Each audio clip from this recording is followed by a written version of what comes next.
कद्दू की खेती हमारे किसान भाइयों के लिए एक बहुत अच्छा ऑप्शन है। ये फसल आपको कम मेहनत में बहुत प्रॉफिट दे सकती है। कद्दू पूरे भारत में उगाया जाता है। लोग इसका इस्तेमाल कई तरह की डिश बनाने में करते हैं। इसका इस्तेमाल मिठाइयों में और त्योहारों पर सजावट के लिए भी किया जाता है।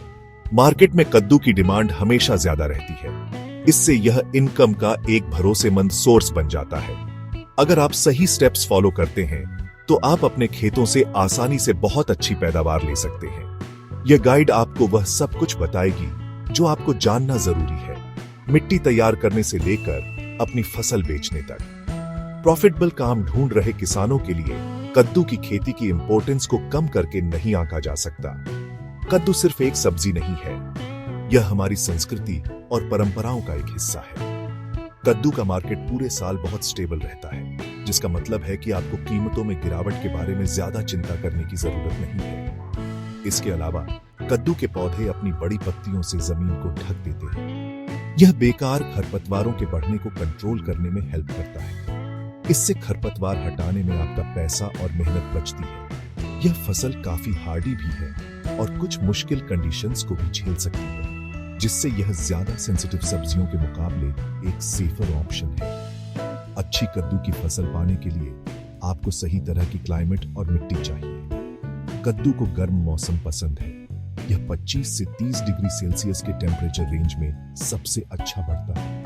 इस फसल को अच्छी तरह से बढ़ने और मीठे फल पैदा करने के लिए बहुत ज्यादा धूप की जरूरत होती है। इसे आमतौर पर गर्मी या बारिश के मौसम की फसल के रूप में उगाया जाता है। बहुत ज्यादा ठंडा मौसम और पाला कद्दू के पौधे के लिए बहुत नुकसानदेह होता है। यह फूलों और छोटे फूलों को नुकसान पहुंचा सकता है, जिससे पैदावार कम हो सकती है। इसलिए अपने बीज तभी बोना इम्पोर्टेंट है जब आखिरी पाला पड़ चुका हो और मौसम गर्म हो। कद्दू की खेती के लिए सबसे अच्छी मिट्टी जो अच्छी ड्रेनेज भी इम्पोर्टेंट है। पानी लंबे टाइम तक खेत में रहता है तो पौधे की जड़ से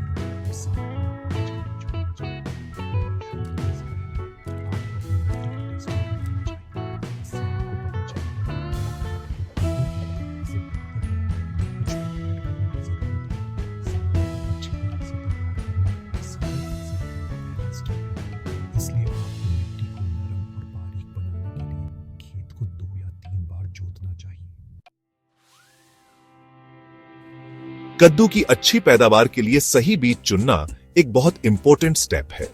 मार्केट में कद्दू के कई अलग अलग वैरायटी के बीज अवेलेबल हैं। कुछ पॉपुलर वैरायटीज में अर्का सूर्यमुखी, अर्का चंदन, पूसा विश्वास और काशी हरित शामिल हैं।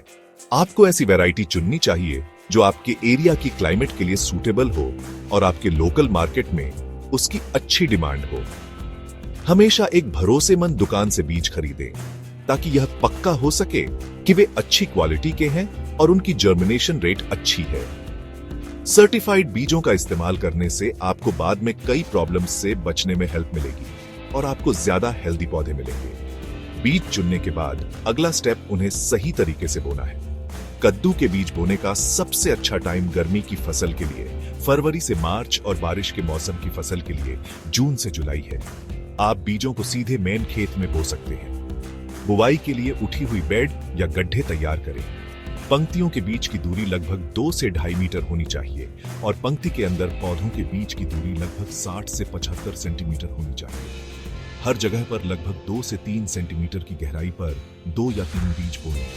यह स्पेसिंग लताओं को ठीक से फैलने और बढ़ने के लिए पर्याप्त जगह देती है। कद्दू के पौधों के हेल्दी ग्रोथ के लिए सही इरिगेशन जरूरी है। आपको बीज बोने के तुरंत बाद खेत में पानी देना चाहिए।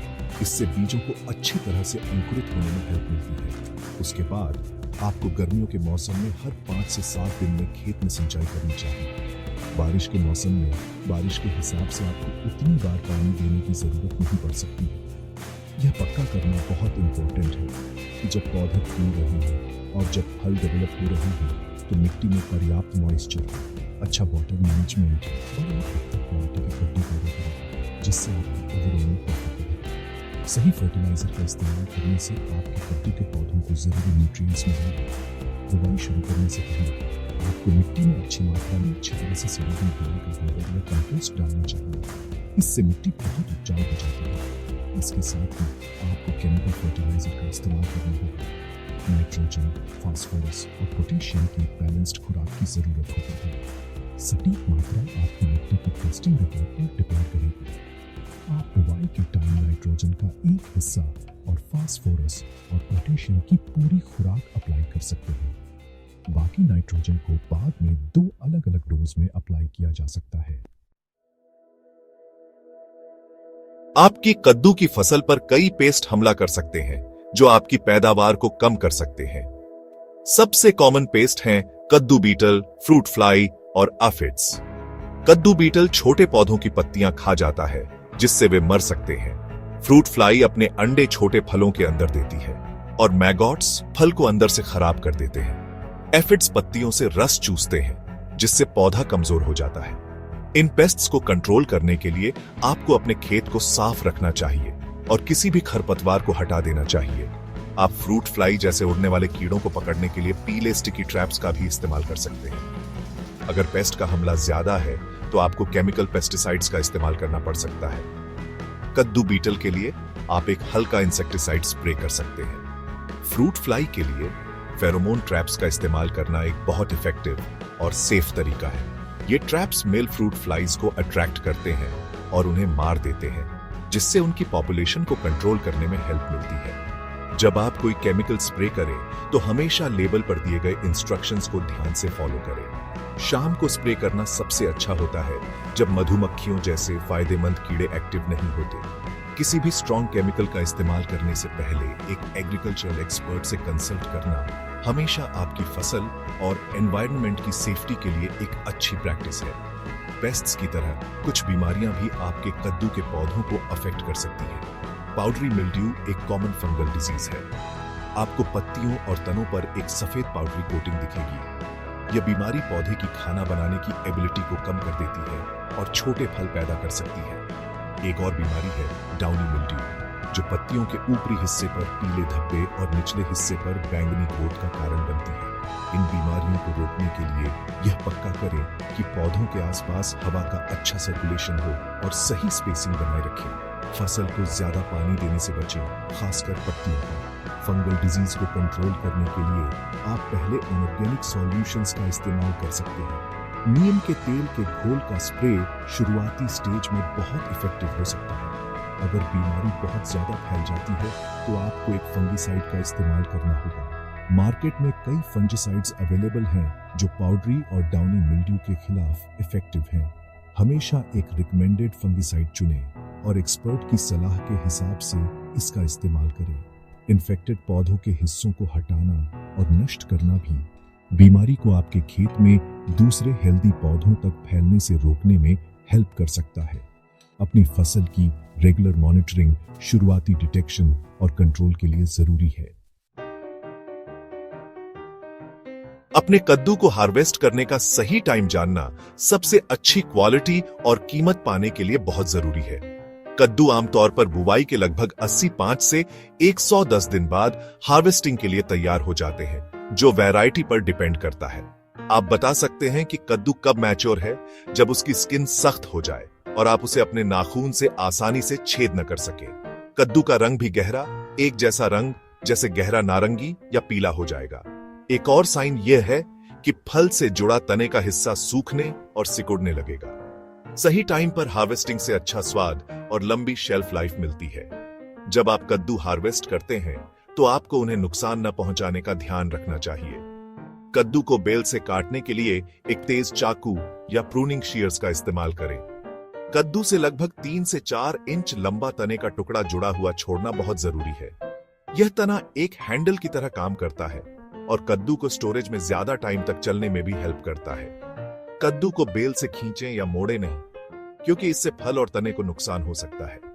हार्वेस्ट किए गए कद्दू को धीरे से हैंडल करें ताकि उनकी स्किन पर कोई खरोंच या कट न लगे, क्योंकि डैमेज्ड कद्दू जल्दी सड़ जाएंगे। हार्वेस्टिंग के बाद आपको कद्दू को मार्केट के लिए तैयार करना होगा। सबसे पहले कद्दू से किसी भी गंदगी या मिट्टी को एक नरम सूखे कपड़े से साफ करें। उन्हें पानी से न धोएं, क्योंकि इससे सड़न हो सकती है। कद्दू को उनके साइज, शेप और क्वालिटी के हिसाब से सॉर्ट करें। उन्हें ए, बी और सी जैसी अलग अलग कैटेगरी में ग्रेडिंग करने से आपको बेहतर कीमत मिलेगी। अच्छी क्वालिटी के मीडियम साइज के कद्दू आमतौर पर कंज्यूमर्स द्वारा पसंद किए जाते हैं और मार्केट में ज्यादा कीमत पर बिकते हैं। सही ग्रेडिंग और प्रेजेंटेशन आपके प्रोडक्ट को खरीदारों और थोक विक्रेताओं के लिए ज्यादा अट्रैक्टिव बनाती है। ज्यादा प्रॉफिट पाने के लिए आपके पास एक अच्छी मार्केटिंग स्ट्रैटेजी होनी चाहिए। अपनी फसल बेचने से पहले अपने लोकल मंडियों में कीमतें पता करें। अगर पॉसिबल हो तो अपने प्रोडक्ट को सीधे रिटेलर्स, होटलों या रेस्टोरेंट्स को बेचने की कोशिश करें। इससे आपको बिचौलियों को हटाकर बेहतर कीमत मिलेगी। दिवाली या हैलोवीन जैसे त्योहारों के सीजन में कद्दू की डिमांड बढ़ जाती है और आपको बहुत ज्यादा कीमत मिल सकती है। अपनी हार्वेस्टिंग का कुछ हिस्सा स्टोर करना और जब मार्केट में सप्लाई कम हो तब उसे बेचना कद्दू की खेती से अपनी कमाई को मैक्सिमम करने का एक और अच्छा तरीका है।